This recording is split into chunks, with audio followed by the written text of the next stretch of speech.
pašnodarbinātās personas grāmatvedības organizācija. Tātad kādos gadījumos mums ir un kādā veidā ir jāizpilda saimnieciskās darbības ieņēmumu un izdevumu uzskaites žurnāls.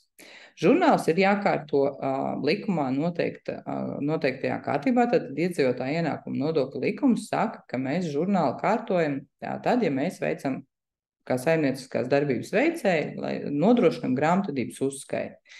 Kad mēs varam izvēlēties šo žurnālu, kad mums viņš ir obligāti jāizmanto? Tātad, ja mēs esam ierastā, ja parastā iedzīvotāja ienākuma nodokļu maksāšanas režīmā reģistrējuši saimniecisko darbību, attiecīgi mēs gūstam ieņēmumus skaidrā un bezskaidrā naudā. Tie, kas ir mikro uzņēmuma nodokļu maksātāji un gūst ieņēmumus skaidrā un bezskaidrā naudā, un attiecīgi nav reģistrējuši tā saucamo saimnieciskās darbības ieņēmumu kontu, jeb vienkāršoto nodokļu maksāšanas režīmu. Tātad tie arī kārto žurnālu un ierastā, tā teikt, ja parastā nodokļu maksātāja. Žurnāla aizpildīšanas kārtība ir noteikti ministra kabineta noteikumos, un attiecīgi arī tas, kas mums jāatcerās, žurnāls ir jākārto pēc tā saucamā kases principa. Ja? Tātad ieņēmums iegrāmatojam tad, kad saņemam naudu, un izdevums iegrāmatojam tad, kad iztērējam naudu. Nevis pēc rēķina izrakstīšanas vai rēķina saņemšanas principa. Kārtojot žurnālu, mums ir, tā teikt, svarīgi noteikti sekot līdz tādai lietai, lai mūsu, tā teikt, ieņēmumu un izdevumu posteņi iet kopā ar naudas posteņiem, tātad mums ir kases un bankas attiecīgie posteņi, tātad, un ja mēs izdarām kādu izdevumu no bankas konta vai skaidrā naudā, noteikti šim izdevumam ir jāatspoguļojas attiecīgajā izdevuma ailē, vai nu saistītam ar saimniecisko darbību vai nesaistītam. Tieši tāpat tās arī ieņēmumiem. Ja mums kontā ienāk naudas līdzekļi, tad, protams, mēs viņus attiecīgi atspoguļojam ne tikai naudas plūsmas ailītē, bet attiecīgi arī iekļaujam attiecīgajā ieņēmuma pozīcijā tajās ailītēs. Un tāpēc droši vien visdrīzāk ir svarīgi, it sevišķi bezskaidrai naudai, tomēr nodrošināt, ja iespējams, atsevišķu kontu tieši saimnieciskai darbībai, lai mums nebūtu žurnālā, tā teikt, katra naudas kustība mūsu bankas kontā jāatspoguļo. Arī tā kustība, kas nav saistīta ar saimniecisko darbību. Mēs varam nekārtot žurnāla likums un paredz un ministra kabineta noteikumu, kas regulē šos vienkāršoto grāmatvedības uzskaitu, paredz gadījumus, kad var nekārtot.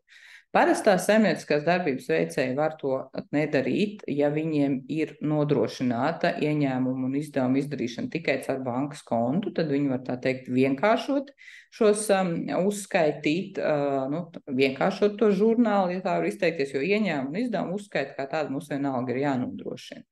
Mikro uzņēmuma nodokļu maksātāji, kas vidā ir piereģistrējuši šo maksājumu kontu, kuriem notiek tikai šis bezskaidrais norēķins, tad tie attiecīgi var nepildīt žurnālu, jo viņiem, tā teikt, noziņojās no bankas un attiecīgi nodoklis aprēķinās atbilstoši šiem bankas datiem.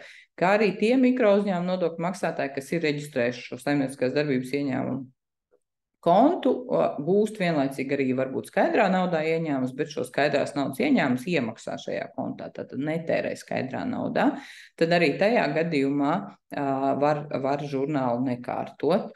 Un arī, protams, patentu maksātāji var žurnālu nekārtot. Ja mēs runājam par realizācijas avansiem, tad, ja mēs saņemam kādu avans maksājumu, no savu klienta, kas nav, tā teikt, par jau padarītu darbu vai piegādātu preci, mums atcerotamies, ka, ja mēs kārtojam vienkāršā ieraksta grāmatvedību, tad mums ir kases princips un mums vienalga ieņēmošas avans ieies. Tas, ko mēs varam darīt, mēs attiecīgi varam šos avansus, un mums vajadzētu viņus uzskaitīt kreditoru sarakstā, tad mums ir papildus žurnālam kārtojam arī kreditoru un debitoru saraksti, jeb reģistri, un tad attiecīgi šajā reģistrā mēs varam šo avansu uzskaitīt un vajadzētu uzskaitīt, kā saņemtu avansētu maksājumu, un attiecīgi gada beigās, ja šis darījums nav noslēdzies un tas joprojām ir avans, tad attiecīgi koriģēt D3 pielikumā iekļaujamo informāciju, tātad ņemot to no ieņēmumiem ārā. Bet vienmēr atceramies, ka mums tātad strādā šis kases princips, un principiāli, ja mēs saņemam naudu, tad tas ir mūsu jau ieņēmums, ja, tā kā, un žurnālā viņš mums ir jāuzskaita. Attiecībā uz samaksātiem avansiem par precēm un pakalpojumiem līdzīgi, tātad, ja mēs maksājam avansu, tad mums ir veidojis debitoru saistību, tātad mēs esam iedevuši naudiņu pa priekšu un preci vai pakalpojumu vēl neesam saņēmuši, bet žurnālā atkal mēs viņu iekļaujam, jo naudas plūsmas principā, tātad mums naudiņa ir aizgājis, mums attiecīgi šis izdevums ir uzskaitāms. Mans ieteikums noteikti tad ar kaut kādu vai nu atsevišķu ailīti izveidot šiem avansiem vai ar kādu atzīmīti, lai mēs varam piefiksēt to, ka gada beigās atkarībā no debitoru analītiskā reģistra, tad mēs attiecīgi šo izdevumu pozīciju koriģējam un šos avans maksājumus izdevumos D3 pielikumā neiekļaujam.